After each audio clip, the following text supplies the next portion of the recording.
We're here. We're here with Dale Brown of the Detroit Urban Survival Training.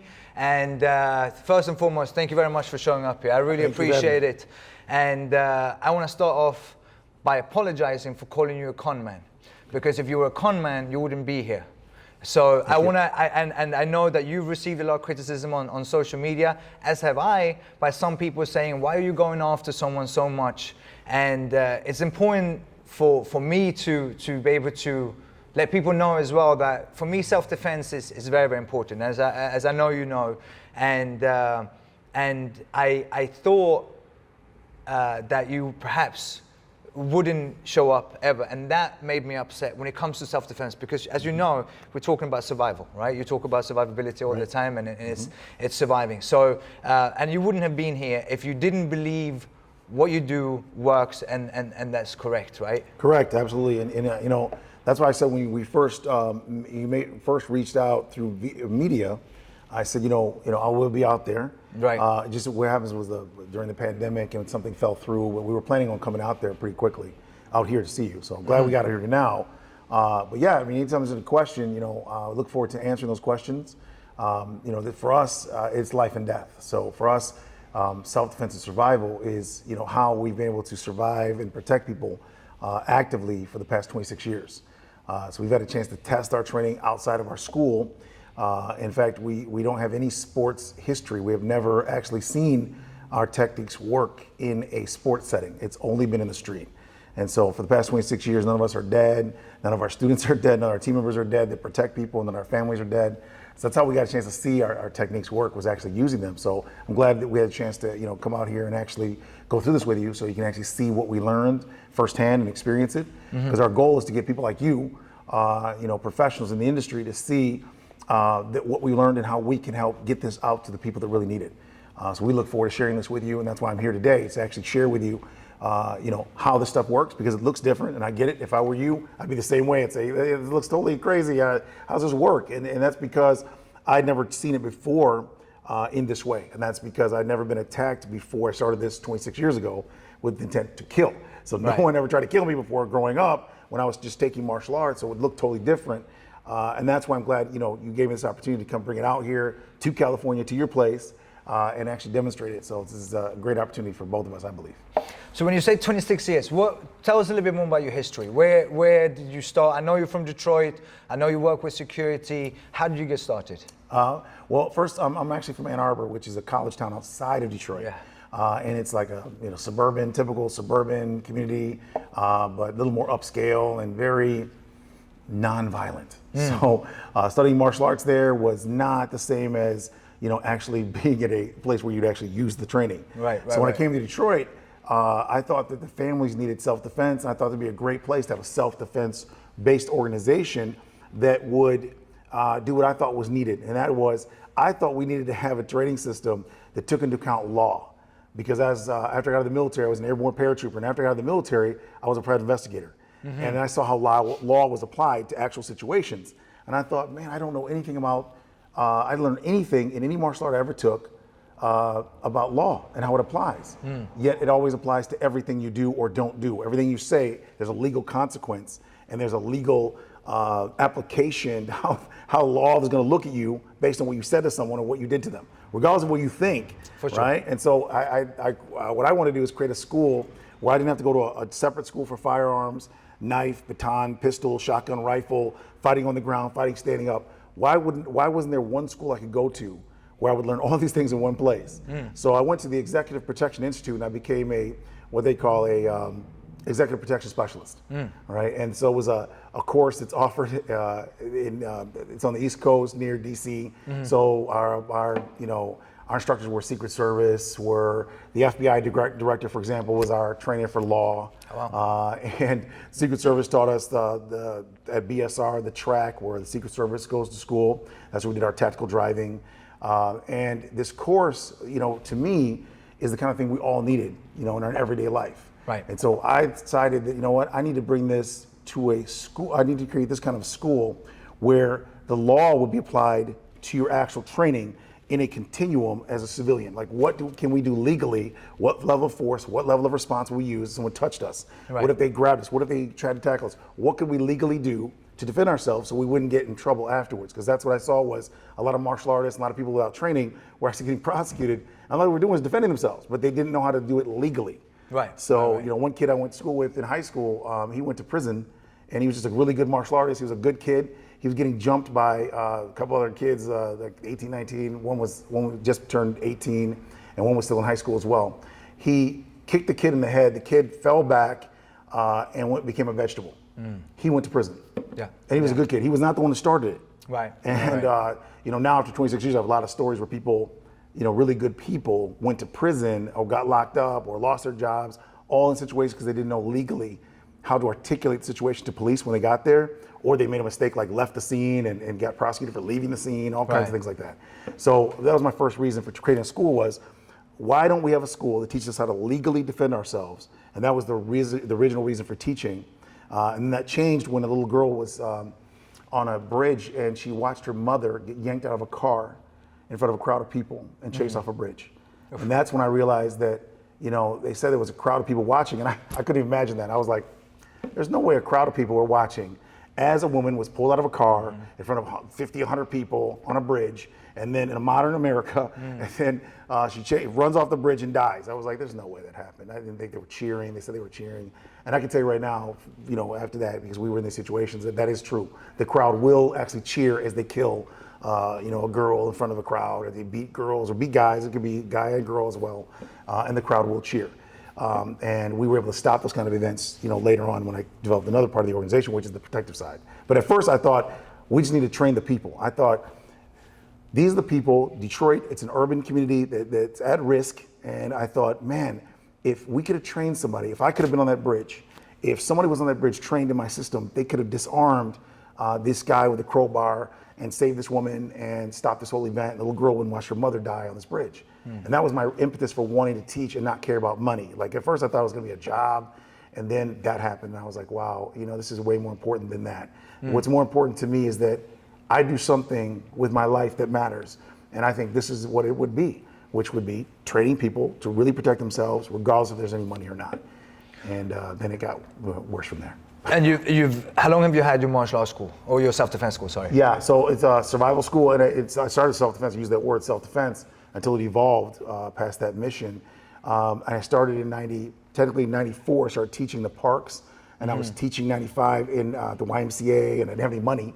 So I would just start teaching in the parks, and I would just train all day, come train with me for $10, and you know, random people would come off the street and say, oh, what is this? And you know, oh, you can disarm a knife or a gun, they would attack me and stuff for fun. Right. And I'd give them like a facsimile, and we'd do testing right there and training right there on the streets. And it was in the parks, and so I just loved it. For me, it was just, you know, what I love doing. So, you know, it was just fun. I couldn't believe I could get to do this for a full-time living, is actually training, something I used to pay to do. Right. People are actually paying me to do with them. Yeah. And then, you know, it evolved from there because I ended up living on the east side of Detroit where people were being home invaded and murdered. Yeah. And I thought that, you know, I thought you just call the police, and I thought the police would just come out and, you know, you legally explain everything. And I thought the people, because we were told this coming from the suburbs, we were told the people in the city would not work with the police. They would not, you know, snitch. They would not work with them to prosecute the bad guys. So I was like, you know, these people, and I would say it like that, I would actually feel like, you know, the people here are the problem. It's not, you know, it's just they're not doing their part to help the police protect them. So therefore, I'm going to be a liaison. I'm going to teach them self-defense, but I'm just going to help with the community stuff by teaching people how to legally articulate threat, you know, call the police and follow through and do the right thing, right? That's very admirable. It's a good concept. It's a good idea, and I commend you for that. That's great. As far as your own background in martial arts, what styles have you trained? So I first started off in Taekwondo. Mu Do Kwan and Chung Do Kwan were both taught at Keith Hafner's school in Ann Arbor, Michigan. Okay. And that was the first school I went to. And then I went to judo schools, and I went to, you know, any kind, I didn't care where it was, I didn't care who was teaching. I went to any kind of school. When I lived in Germany, I went to classes there. You know, anybody who was teaching, I was like, you know, let me learn from you. And the kickboxing, there was all kinds of people, especially in the military, there was lots of guys. And I was in high school, which is also where I learned a lot about firearms, as a kid. My mother was a captain in the Army, and she was a firearms instructor. At first, when she was in college, she was in the National Guard. And then she was taking us shooting when we were kids. So I started shooting at a really early age. I started in wrestling when I was about 8 years old. Oh, nice. And I got put off the wrestling team because I wouldn't obey the rules, which was you had to put an arm inside of a chokehold. Right. So I was asked to no longer come there since I kept choking just the neck. And the reason I couldn't choke the arm is because I couldn't end it. Right. And they kept trying to tell me, well, you need to do it this way, and I just couldn't comply. And that continued throughout my training. So as I go to different martial arts schools, they would say, okay, we're in sparring, and this is what we do. And I was supposed to obey the rules of that sparring system at school. And I just did not believe in that. I believe that what we're supposed to do is be the most efficient and most effective person we can be to bring things to closure. And that started at an early age, because for me, the purpose of going to class was simply self-defense. Right. I never cared about belts. I never cared about winning trophies. I was not interested. In fact, I like the esoterics of Korean arts and Chinese arts and Japanese arts. My favorite martial art was Kyokushin. But I think it's mostly because of my instructor. I had a SWAT team instructor, and he was a really good guy, he lived the way, very humble, very respectful, but also very skilled.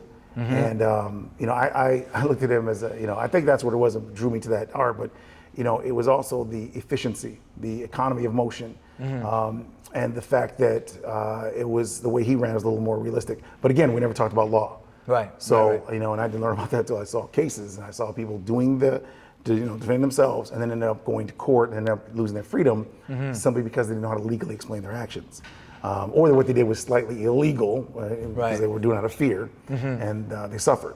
And so when I, so taking all the training, I would go to different schools, I put it together. So what I would do is get with instructors, like yourself, and you go through the basics, and then I would say, afterwards, everybody's gone, I would go to the instructor and say, hey, could you show me what you do for this, a knife, a gun, and most of them would have something for a knife and gun. Some didn't, but most would have something, and I would look at how they disarm guns, how they disarm knives. And so I would skip the 10 years it would take normally in that system to get to guns and knives disarms, traditional art form, right? Yeah. Back then there was no Krav. If there was Krav, I would definitely join Krav.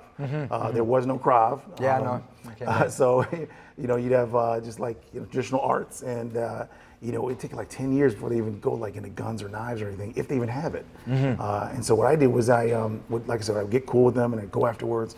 And I just thought, man, instead of doing 15 minutes of self-defense, why don't we do the entire time of self-defense? If I want to go to the gym, I'll just go to the gym. Right. But we spent in Taekwondo, we would do, I added up, we would do 1,800 kicks a day. In the Japanese system, we would do at least 1,000 kicks a day, right? So I'm spending a lot of time. I understand your fundamentals are good, and I love kicking people, so it worked out. But what if you didn't want to spend all that time doing all those kicks? And then, of course, later you realize that there's a reason that you're going to pay the price for all that kicking as well. For sure. And I wasn't even doing hardcore stuff like the guys kicking Thai stuff and that stuff. I'm sure you were doing the kicking, bats and things, and just kicking in the air and occasional sparring. So that's very impressive, and cleaning up a city such as Detroit, which is a problem child in the United States, right? As far as cities go, as we have in Los Angeles as well. As far as the self-defense side, and I do this a lot. I work with military and law enforcement, and a lot of times people think because they're in the military, they know how to use weapons, they know how to shoot weapons, but not necessarily how to defend against weapons. Right. So, and there's a few questions. I've been fascinated to see, how the social media has grown and where you've gotten a lot of attention. And today we're going to go over some of the moves that I've criticized, that others have criticized as well. But there's a few questions that people are not interested to know, but I'm also very interested to know. So when you train, you always wear the uniform. I understand it from a branding standpoint, or when you're teaching, but you're always wearing it. You're always wearing the watch, you're wearing the earpiece, and you're wearing the name tag. When it comes to the training, why do you wear it, or do you wear it when you're training as well? Generally, yes, and that's because For us, this is what we do. We protect people for real. So this is our actual uniform that we use to protect people. Right. So we don't just teach, we're actually protecting people 24/7. So it's nothing for me to have to go in the middle of a class and have to go to respond to a situation. Okay. So I have to be ready at all times. There's nothing for me to have to get up at 3 a.m. and go respond to a situation. There's some protesters that came to a house of a politician in our state. Right. And it was about 150 protesters just showed up at this person's house. And one of my staff members had to go there. It was my wife's birthday, actually. And all the guests just came there. And all of a sudden, there's 150 protesters at this person's house. Now, they call the state police. They call local Detroit police. They're on their way. But prior to that point, these people are on their property in the windows. This is a community we protect. The homeowner association hires our staff members, and our guy gets there. He's by himself. It's him versus 150 protesters. So I can't leave the guy by himself because it's my wife's birthday. Right. I go down there. I get there. By the time I got there, my guy got all the people away from the windows, away from the family, who's terrified inside. And this politician's husband just got back from active duty deployment in Afghanistan as a captain in the army. So he's in the house with his wife and his young child, terrified because there's people on his property looking in his windows. And it's about 50 people up on his house and another 100 like on his grass and everything. So we get there, my guy literally gets all those people off the property. And that's what our training is for, real life application. So the reason why we dress like this is to make sure that people don't confuse us with people that don't actually use the training in real life. So this is to make sure you look at it and go, he looks different. Everything they do is different. Yes, because we do this in real life. So what you're seeing us do in class is for out there. It's not for in here. This is to also, so even the people we train to understand that you may have taken classes somewhere else, but there's a big difference between what we do and what they do there. We're first of all going to share with you what we learned about psychology, which is the most important thing we teach, law, which is vital, and the skills to escape, control, and immobilize threat. In that order, because that's our legal threat management continuum. So that's how we have been able to have the outcomes we have where you don't have court dates, because good people have good court dates every day. And lawsuits are really just a byproduct of conditions. People can sue you for nothing. Yeah. So it's not even it's not even like you're a bad person. You can still get sued, and people don't realize that. And then so we want to make sure that we arm our students with a higher level of understanding, and the way to do that is to make sure they understand that we're not training them just for self-defense. We're training them for survival. And some of the decisions you may have to make, for example, if someone was going to steal your car, is your car worth your life? You can just get another car. For sure. Let them take the car. For sure. If they're going to take your child, you may just choose to not allow that to happen. And if you decided not to allow them to take your child, we would like you to have these intelligent options to increase your survivability while you do that. So that's our point is, and that's the point of all my training, is to prepare people for the most extreme conditions, because you can kind of figure out the other stuff on your own. But you really just need to keep a nice, really clear, concise order to survival situations, and make sure your brain is not having a primal, instinctive response that is subconscious, fight, flight, or freeze, and make sure you reprogram that to make sure you're making the right decision for you and your family. As far as, and I want to make this clear, because some people are saying that this is a ploy that you've been doing, similar to Master Ken that I just saw that you were with as well, but it's not. Everything that you teach, you stand behind, you feel 100%. That would work in a real life situation. Yes, and more importantly, it's been tested and by both police and civilians. So if you go to our YouTube, you'll see police officers leaving testimonials, and this is when they, some of them knew you weren't supposed to do that, but they did it anyway because they thought this is more important to let people know there are solutions to real threats that are happening to police officers, more than just getting in trouble. They could have they didn't get in trouble, but they could have gotten in trouble for leaving a video statement. And they took a chance, and they went there, and some of them were in uniform, which is definitely not allowed. But they did it anyway. They even said where they worked and everything, which was then ridiculed by people online who thought they were not cops. Which is ridiculous. You can actually go and check. All those people are police officers. The federal agent's a federal agent. We've trained federal agents as well as local, state officers as well. And they all come back with great stories. A great story is where you don't injure or kill people. Of course, more importantly, as a police officer does not get killed when there's a violent criminal situation. But we especially take pride in the fact that we're showing, and officers have come back with great stories about how they were able to use our training to not injure and kill people.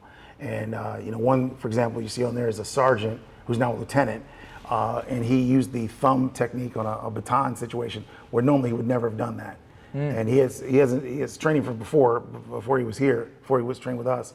And he definitely was going to use an intermediary weapon and or his actual weapon in this case. But he used the thumb technique to take this baton or the stick from some woman who was going to actually attack him. So we're proud of those kind of stories where we actually, but even more from civilians, because we got a lot of great stories from, adult men, women, and children, youths that use our training and actually solved issues without violence. And that's what we really focus on, is how not to be violent. Absolutely. And if you have a choice to walk away from a fight, we can agree on that. That self-defense comes down to, being able, and same, passion, right? In knowing that officers, military has gone home because of what we taught them. It's the passion that I have for what I do as well.